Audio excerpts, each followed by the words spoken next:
bonsoir à toutes et à tous. Moi, c'est Mohamed Adamago. Alors, l'objet de cette vidéo consiste à expliquer brièvement l'analyse financière, c'est-à-dire quelles sont les notions de base qu'il faut maîtriser pour cette matière. Alors, sans plus tarder, nous allons commencer par une petite définition, c'est-à-dire l'analyse financière, c'est le passage d'un bilan comptable à un bilan retraité, c'est-à-dire financier, mais aussi d'un CPC comptable à un CPC retraité, c'est-à-dire financier. Pour les bilans représentent la situation patrimoniale d'une entreprise, tandis que les CPC, c'est un compte de gestion quotidienne de l'entreprise. Alors, pour établir les bilans financiers, on a besoin d'un bilan comptable. Donc, d'où, parce qu'on va commencer d'abord par les détails du bilan comptable. Donc, au niveau du bilan comptable, au niveau de l'actif représente l'emploi des ressources et les passifs représentent les origines des ressources.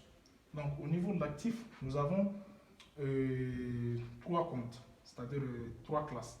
Donc, nous avons l'actif immobilisé qui se compose des immobilisations, en non-valeur, des immobilisations incorporelles,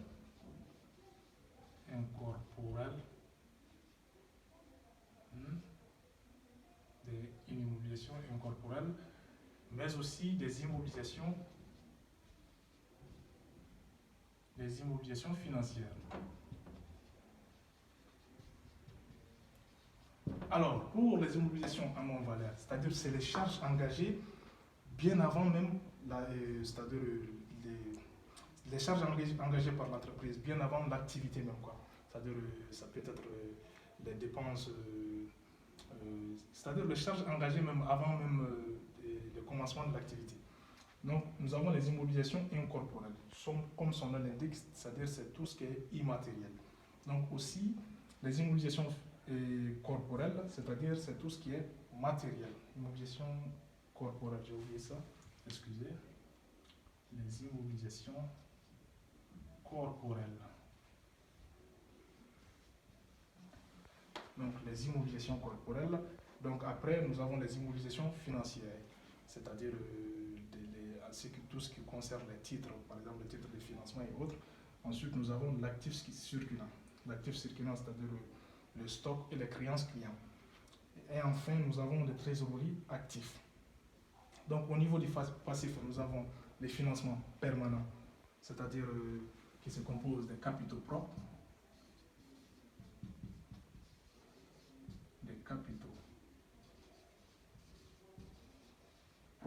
Les capitaux propres, ça peut être le capital social, ça peut être plusieurs éléments. Donc, nous avons juste besoin, c'est-à-dire de ces classes. Donc, ensuite, nous avons les dettes de financement.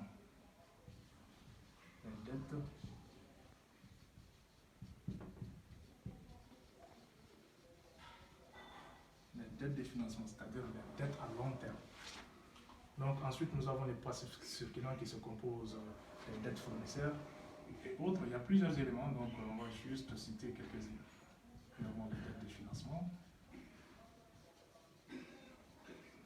Et enfin, nous avons les trésoreries passifs, c'est-à-dire tout ce qui est liquidité, trésorerie active, ça concerne la liquidité. Donc maintenant, qu'est-ce qu'il faut comprendre? Qu'est-ce qu'on a besoin à ce niveau? On a juste besoin au niveau du bilan comptable, c'est-à-dire de ces classes. Donc maintenant, au niveau de l'actif, on a besoin de l'actif immobilisé. Donc l'actif immobilisé qui se compose des immobilisations en non-valeur, des immobilisations incorporelles et des immobilisations corporelles et des immobilisations financières. L'actif circulant, il y a certains professeurs qui utilisent directement l'actif circulant, mais il y a d'autres aussi qui divisent l'actif circulant en deux parties, c'est-à-dire entre stock et créances clients. Bon, moi je préfère cette méthode, le fait de les diviser entre stock et créances clients. Donc la trésorerie active ne change pas. Donc au niveau des financements permanents, donc les éléments à prendre en compte au niveau du bilan financier. Donc nous avons l'actif immobilisé qui se compose de 4 éléments. Ensuite nous avons les 2 éléments là, stock, créances clients et trésorerie active. Donc, au niveau du passif, nous allons prendre au niveau de la classe 1 les capitaux propres et les dettes de financement, c'est-à-dire on va utiliser pas dette de financement mais dette à long et moyen terme. Donc maintenant, les passifs circulants hors trésorerie, nous allons aussi les diviser en deux parties. C'est-à-dire, bon, pas en deux parties, mais nous allons juste utiliser dette à court terme. C'est la dette à court terme. Donc maintenant, et ensuite, nous allons prendre aussi la trésorerie passive. La trésorerie passive, les dettes à court terme, les dettes à long et moyen terme et les capitaux propres. Donc, c'est 4 éléments. 1, 2, 3, 4. Donc, ici, nous avons l'actif immobilisé, stock, créance client et trésorerie active. Donc, c'est comme un élément, 2, 3, 4 éléments aussi. Donc, maintenant, comme nous l'avons dit au niveau de la définition, ça donne le fait que c'était un passage d'un bilan comptable à un bilan retraité. Maintenant, l'objectif, c'est d'établir ces bilans retraités. Les bilans retraités. Donc maintenant, pour établir ces bilans retraités, nous avons obligatoirement besoin du bilan comptable. C'est-à-dire, les éléments qui composent les bilans comptables, nous allons utiliser les valeurs là comme valeur d'origine, comme V0. Maintenant, les valeurs qu'on va utiliser au niveau du bilan retraité, on va les utiliser comme les valeurs actuelles, les VA. Donc maintenant, ce qu'il faut faire là-bas, donc une fois qu'on va établir le tableau, donc on va essayer d'expliquer ça brièvement. Donc maintenant, pour les bilans retraités.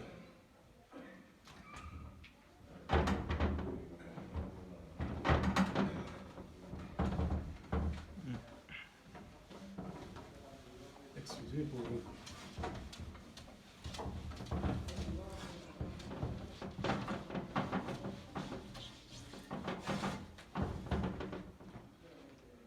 Maintenant, pour les bilans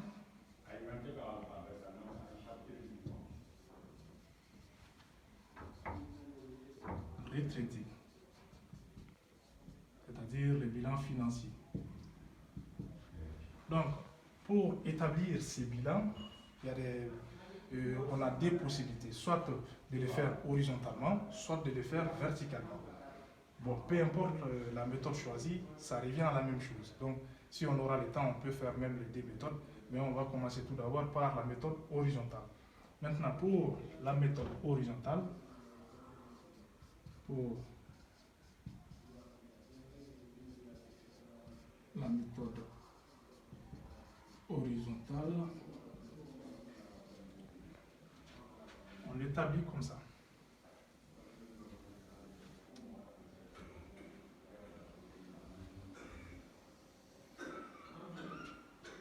Je m'excuse pour ici. On a en première position les éléments.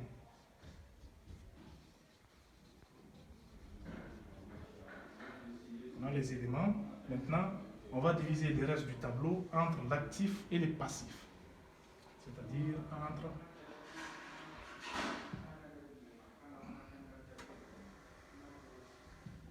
entre l'actif et les passifs.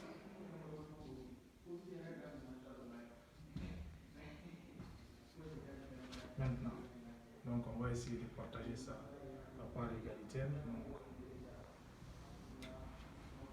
maintenant, on va essayer d'utiliser les classes comme on l'avait dit.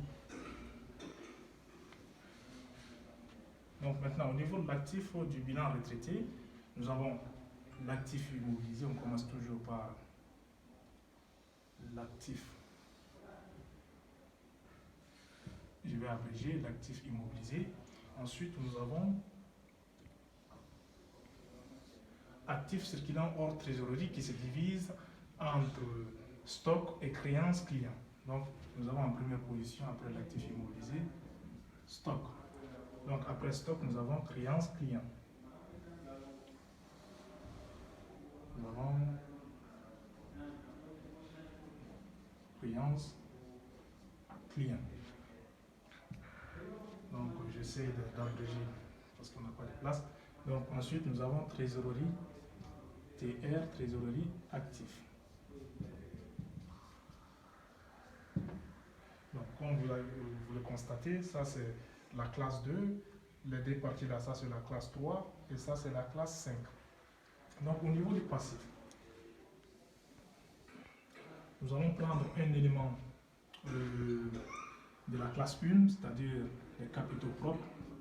J'essaie d'abréger, ça c'est capitaux propres.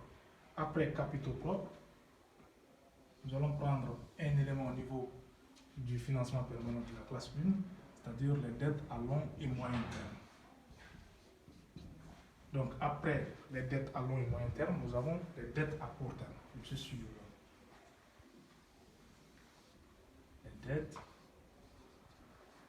à court terme. Maintenant et enfin, nous avons la trésorerie passive. Alors, une fois qu'on a mis ces éléments, donc directement on va prendre la valeur de ces éléments dans les tableaux, c'est-à-dire la valeur de chaque élément, la valeur de l'actif immobilisé, la valeur du stock, la valeur des créances, la valeur de la trésorerie, la valeur des capitaux propres, la valeur des dettes à long et moyen terme, la valeur des dettes à court terme et la valeur de la trésorerie passive. Maintenant, l'ensemble de ces valeurs constitue le total, c'est-à-dire le totaux. Donc ça c'est notre première étape. Première étape. Quand il s'agit d'établir un bilan financier, c'est-à-dire on commence toujours par la première étape qui est le total de ces éléments. Première étape. Ensuite, deuxième étape. Nous avons une deuxième étape.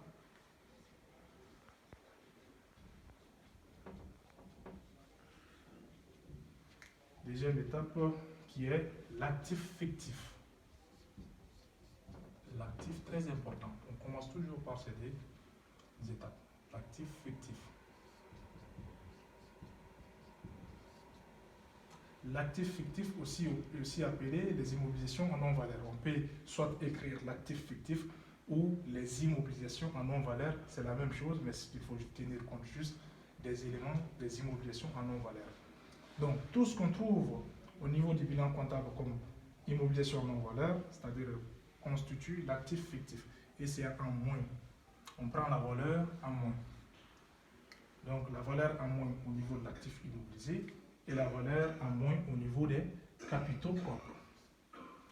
Et ça, c'est fini pour notre deuxième étape. Donc, on commence toujours par une première étape, donc, qui est l'ensemble des totaux de l'actif du bilan comptable et du passif du bilan comptable, mais aussi de l'actif fictif qui constitue les immobilisations non valeurs, c'est-à-dire en moins au niveau de l'actif immobilisé, la valeur qui se trouve là-bas, et en moins au niveau des capitaux propres. Donc, on n'a pas encore commencé par les éléments qui vont figurer au niveau, c'est-à-dire du bilan financier. Donc, les éléments qui vont figurer, c'est-à-dire c'est une information donnée dans l'exercice, puisque ça, c'est des informations anciennes. Mais ces informations, ce sont ces informations anciennes qui vont nous permettre d'établir notre bilan. Donc maintenant, troisième étape.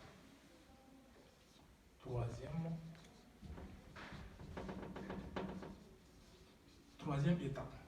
La troisième étape, c'est-à-dire c'est le traitement de l'information. Constitue le traitement de l'information. Et cette information n'est rien d'autre que l'information donnée au niveau de l'exercice. C'est-à-dire, à chaque fois qu'on va vous donner, c'est-à-dire un exercice sur l'analyse financière, on va toujours vous donner un bilan comptable, et puis avec des informations à l'appui.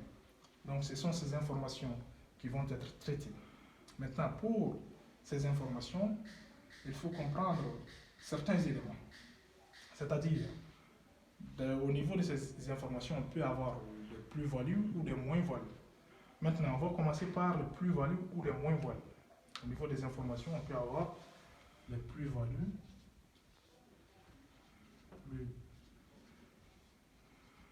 comme son nom l'indique, plus-value, c'est un plus.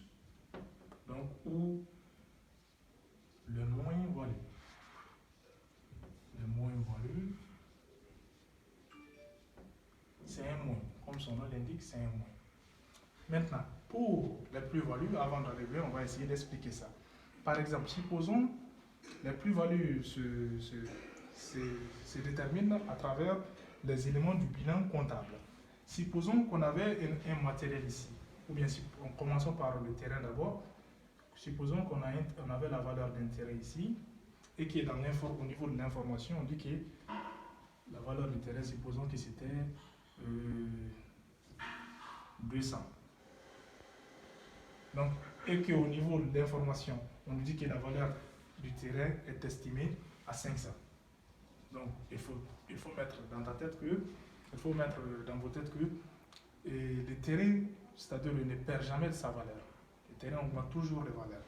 C'est-à-dire, une fois qu'on voit une information sur le terrain, automatiquement, on doit savoir que, c'est-à-dire la valeur du terrain augmente toujours, donc on a une plus-value, mais cela n'empêche le calcul. Maintenant, à chaque fois qu'on a une information sur un élément du bilan comptable, c'est-à-dire qu'on doit faire VA, c'est-à-dire la valeur actuelle, moins V0.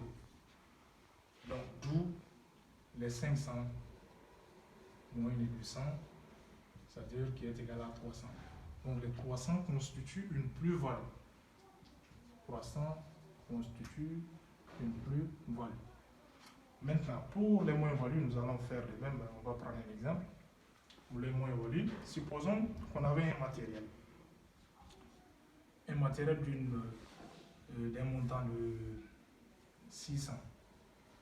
Comme on le sait, avec, peu importe si tu utilises les matériels ou pas, la valeur va chuter au fur et à mesure que le temps passe.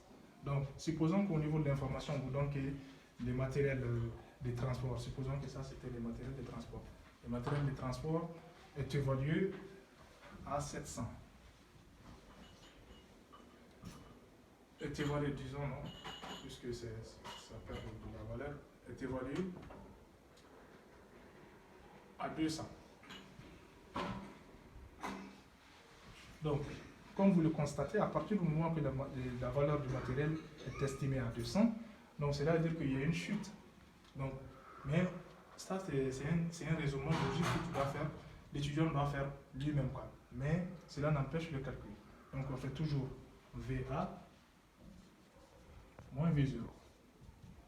C'est-à-dire, VA, c'est la valeur actuelle du matériel, qui est égale à 200, moins V0, qui est la valeur d'origine, c'est-à-dire les 600. Donc, comme on le sait, 200 moins 600, ça fait moins 400. Donc, les moins 400 constituent une moins-value.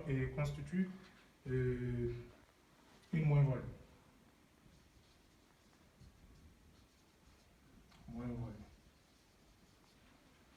Donc, maintenant, ça c'était pour les plus-values et les moins-values. Maintenant, après les plus-values, les moins-values, les éléments qu'on peut trouver au niveau du retraitement de l'information donnée dans l'exercice, il y a aussi les reclassements et les retraitements. Oui, bon, ça c'était déjà les retraitements. Donc, on peut trouver aussi les retraitements. Les reclassements, disons, excusez. Les reclassements. Donc, au niveau des reclassements, c'est-à-dire, comme on le sait, lorsque les stocks diminuent, les reclassements n'est rien d'autre que, c'est-à-dire, on doit constater au niveau de l'information, supposons qu'on a dit que les stocks diminuent, c'est-à-dire le stock diminue, on a une coin rouge ici. Si le stock diminue, donc automatiquement, ce sont les actifs immobilisés qui augmentent. Donc on a l'actif immobilisé qui augmente, c'est un plus ici. C'est ça qu'on appelle reclassement. Donc, qu'est-ce qu'on peut trouver aussi? Supposons qu'au niveau de l'information, on dit que les créances clients, c'est-à-dire sont devenues plus cessibles. C'est-à-dire, quand on dit cessible, vendable ou bien diminuent. Donc, créances clients, si les créances clients diminuent, c'est-à-dire en moins, cela veut dire que c'est la trésorerie active qui augmente. Il en est de même pour les passifs. Lorsque les dettes à long et moyen terme diminuent, ce sont les dettes à court terme qui augmentent. Lorsque les capitaux propres diminuent, ce sont les dettes à court terme qui augmentent aussi. Donc maintenant, pour les reclassements et les retraitements, on peut trouver plusieurs éléments, mais c'est en fonction de l'information. Mais ce que l'étudiant doit retenir, c'est-à-dire à chaque fois qu'on est face à une situation, c'est-à-dire des retraitements, on doit toujours commencer par établir les tableaux. C'est-à-dire ça, c'est le tableau d'un bilan financier qui peut être effectué horizontalement ou verticalement. Mais je choisis d'abord pour horizontalement, verticalement. Après, si on a le temps, on peut voir ça aussi. Mais ça reste la même chose. Peu importe la méthode que tu choisis, ça mène au même schéma. Donc maintenant, à chaque fois qu'on est face à ce genre d'exercice, on commence toujours par établir les tableaux et ensuite par la première étape. La première étape constitue à faire les totaux de l'actif et du passif du bilan comptable. Les totaux de l'actif et du passif du bilan comptable. C'est-à-dire, on va rien faire. On va juste prendre les informations données dans l'exercice. C'est-à-dire le bilan comptable donné de l'exercice. Donc, on va faire les totaux de l'actif et du passif. On n'a rien fait. Au niveau de la deuxième étape aussi, donc, on va juste prendre l'actif fictif en moins au niveau de l'actif immobilisé et en moins au niveau des capitaux propres. C'est-à-dire, à ce niveau aussi, on n'a rien fait, puisque l'actif fictif constitue les immobilisations en non-valeur, c'est-à-dire les charges engagées même avant la création de l'entreprise. Donc, c'est pourquoi on peut l'utiliser soit actif fictif ou les immobilisations en non-valeur. Ça, c'était la deuxième étape. Maintenant, pour la troisième étape, il s'agit du traitement de l'information. C'est là où on va commencer à faire quelque chose. Selon les deux étapes, au niveau des deux étapes, on n'a rien fait. Donc, il y a un élément aussi, à chaque fois qu'on fait les totaux, pour la première étape, on vérifie toujours si ce qu'on fait tient bien la route. C'est-à-dire, si total actif égale total passif. Toujours, à chaque fois qu'on fait la première étape, on vérifie cet équilibre entre l'actif et le passif. Maintenant, pour la troisième étape, pour le traitement de l'information, c'est là où on va faire quelque chose. C'est-à-dire, ce traitement c'est fait sur la base de l'information donnée dans l'exercice. Vous voyez. Donc, ces informations peuvent être